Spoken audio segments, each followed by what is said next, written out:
Hi, I'm Monica Hartzler, and I'm marrying Aquil Martin on June 3rd, 2017. I was kind of at a little bit of a rough spot in my life. I was going out with a guy that my parents did not like at all, and I just kind of kept lying and sneaking around with him. But there was this one Sunday I decided that I was going to cut things off with him. So I kind of went on a little date with God, and kind of tired of living how I was living, and I was ready for something different. By that Thursday, my dad emailed me at work, and my dad and I had not had a good relationship over the time because he did not like the guy that I was seeing. So anyway, so it came to it. My dad sent me an email at work, and he said that there was a function going on at the boys' camp if I wanted to come up that night. And I did not want to go up. I had planned with my friends, I just didn't want to go. But my mom was working that night and kind of felt guilty making my dad go up by himself. So I was like, okay, fine, I'll come up. So I texted my friends and said, hey, something came up, I'm not going to be able to go out with you guys. So I went up to camp, and I go walking in Chuck Wagon, and Aquil is sitting across the room. I knew her from before. We had lived in New York together for a little bit. We were kind of there around the same time. Now, I had met Aquil 3 years earlier when we ended up both in New York City over the same time, but completely lost touch after I moved home. And so it's been like 3 years since I had seen him. So afterwards, I went running over, I gave him a big hug, and he gave me a big hug, and he's like, hey, congratulations, I hear you're getting married, because I had been engaged. And I said, well, I see how much you keep up with my life. I said, I ended my engagement in December. And he's like, no way, I'm so sorry, are you okay? He's like, we should get together sometime and catch up. And I was like, yeah, sure. I said, but bring your girlfriend, I'm not gonna get together with another guy's girlfriend, without his girlfriend. And so I was like, bring your girlfriend and we'll catch up. He's like, well, I see how much you keep up with my life. He's like, we broke up 1.5 years ago. So we go out to Olive Garden, and we're just totally catching up with about 3 years worth of missed time that we had, like just not seeing each other. I found myself telling him about my past and different things I've done and how I regretted it. And I told him out of all the things that I regret having to tell my future husband this stuff someday. Little did I know. Anyone who meets Monica knows that from day one, you just feel like a connection with her, just I guess with her really bubbly spirit, and it just kind of latched onto that, and one thing led to another. So I believe it was the Wednesday after we had re-met. That morning, one of my guy friends actually came back to my house and asked me out. But the only person I could think of was Aquil, and I really didn't think he liked me like that. I thought it was just a one-way street, but I decided I was just gonna kind of whatever. Well, that afternoon, Aquil messaged me, and he's like, hey, can I have your dad's cell phone number? I was like, why do you want my dad's cell phone number? He's like, so I can take him out for breakfast and see about taking you out on a proper date. I was like, you want to date me? And he's like, yeah. And he's like, why not? You're freaking awesome. And I was like, I cried my eyes out. I called up her dad and was like, hey, I really like your daughter. I'd like your blessing, to officially start dating her. I mean, at that point, I had gotten to know the family pretty good. I mean, I spent a couple evenings up there and everything, so it wasn't like out of the blue. Like, they knew who I was, and they kind of got a little bit acquainted with me. I knew some of them from before as well. So at that point I was like, I'm just gonna dive all in for it. There's not too many people that you meet on this earth that is just like a soul connection from day one. So I called him up, we went for Perkins, I had some French toast. I mean, we had a nice bonding time, and kind of went from there. For the short amount of time that we dated, I have a lot of amazing memories, but the one that really sticks out in my mind is for my birthday in July. He surprised me and took me to Hershey Park. And I'd never been there, and I had randomly, I guess, told him one time that I'd always wanted to go to Hershey Park. And so we went there for the whole day, spent the whole day flipped upside down in rides, and kind of realized I'm getting older because I didn't enjoy them as much as I did when I was younger. we always have a lot of fun when we're together, whether it's just watching TV, going to the dike like we talked about before. We went on a hike one time. That was kind of painful first thing on a Saturday morning. We just do a lot of random things that, maybe not normal couples do. But definitely one of the most kind of like exciting, trips was when we went for her birthday. We went to Hershey Park. I wasn't too keen about riding roller coasters that went upside down to begin with when the day started. I got acquainted to it pretty good. I would say I managed pretty well. I didn't scream, I don't think. Went upside down way too fast for my liking. She is actually the one who got sick then. But we just had like a lot of great time.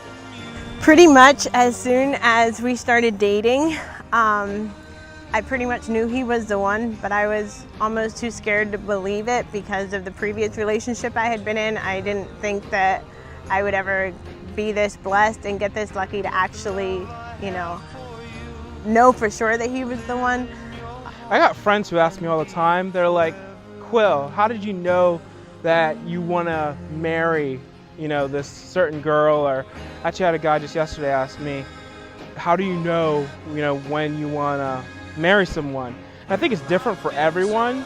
For me, it was finding that connection that I kind of missed, in different relationships. It was definitely we definitely just had a deep soul connection from about day one. So we had ended up spending the weekend in New York City with some friends, and apparently he had the ring in his pocket the whole entire time. He was just looking for the perfect moment in New York City.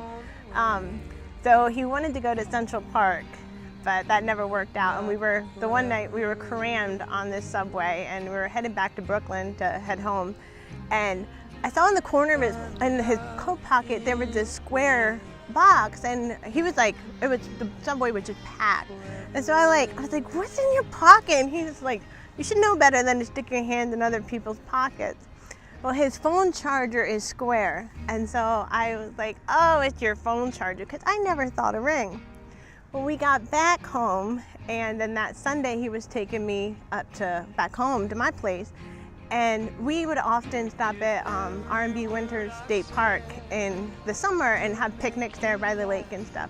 Well, he told me he wanted to stop by the lake there. So I was like, oh, that'll be fun. So we got there, and he got out, and I got out, and he went down and he sat on one of the benches. Well, it was freezing. And so I got out, and I was like, babe, I am getting back in that car. I was like, it's way too cold out here for me.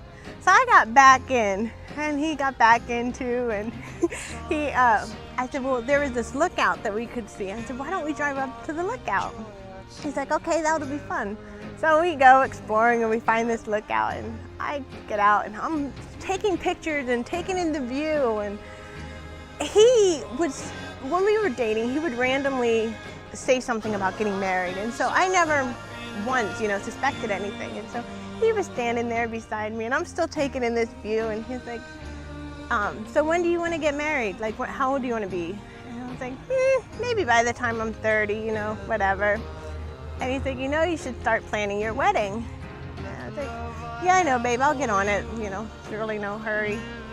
Well, I saw him at the corner of my eye bending down, but I thought he was picking something up off the ground. And I'm still taking in the view, and he's like, babe, will you marry me? And I didn't even look at him. I'm still looking at the view, and I'm like, yeah, sure, babe, because I thought he was joking. Anyway, and he's like, babe, I'm serious, I have a ring. And I looked, and there he was on one knee with his ring, and I lost it. I was like, you want to marry me? I was like, I've been so cranky this week, and you want to spend the rest of your life with me? But apparently so. I made the decision, and got the ring and everything.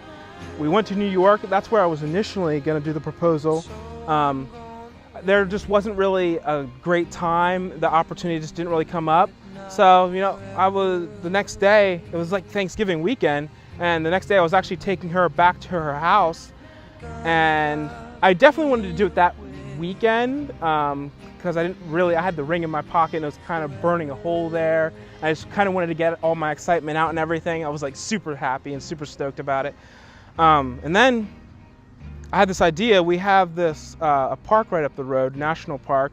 I was like, that would be a great place. It's not the most romantic place. It's not Paris. It's not Rome, or anything. But I was like, this ring is burning a hole in my pocket. I was like, I'm about to get this done now. I was like, I wanted to make this happen. So it was kind of chilly, and I don't even remember if it was like that nice of a day out. But I mean, it's just one of those things I knew I wanted to do. So I was like, I'm gonna make this work, whether or not it's nice out. It might not be the best story ever, but I was like, I'm gonna do this. So I happened to come upon this overlook that I didn't know was there before. We were just kind of meandering through the mountains, and I was like, hey, this looks like a great place. So we were just kind of out on this overlook, taking pictures, just talking about different things, just talking about the future. At this point, we definitely knew that we wanted to get married at some point. And then I was like, so I kind of asked her like when would be like the best time that she'd like to get married, what she was kind of thinking. And she's like, oh, just sometime in the future, just kind of like we talked about before, just kind of played it off to be whatever. I'm like, how about now? So I got down on one knee, and at first she thought I was kidding, joking, and I was like, babe, I'm serious, I really want to do this. And so she just couldn't believe it. Of course she cries and everything, and it was an emotional time and everything. And then it just got kind of real. I was like, yo, I'm getting married. So, I mean, it's been great. Babe, I love your heart. I love how you care about people, and I love how you really care about me, and I know you love me even without even saying it. I love how even when I get stubborn, you either make me laugh or you get stubborn too until I snap out of it. But I just love you. But I just can't wait to kind of just grow old with her, I know there's definitely going to be ups and downs. I mean, that's marriage, that's life and everything, but I would not want to do it with anybody else. It's going to be fun. It's going to be, a lot of excitement. We're very charismatic people. Definitely have our differences sometimes, but I just can't wait to dive into it all, and I'm really excited to see what the future has.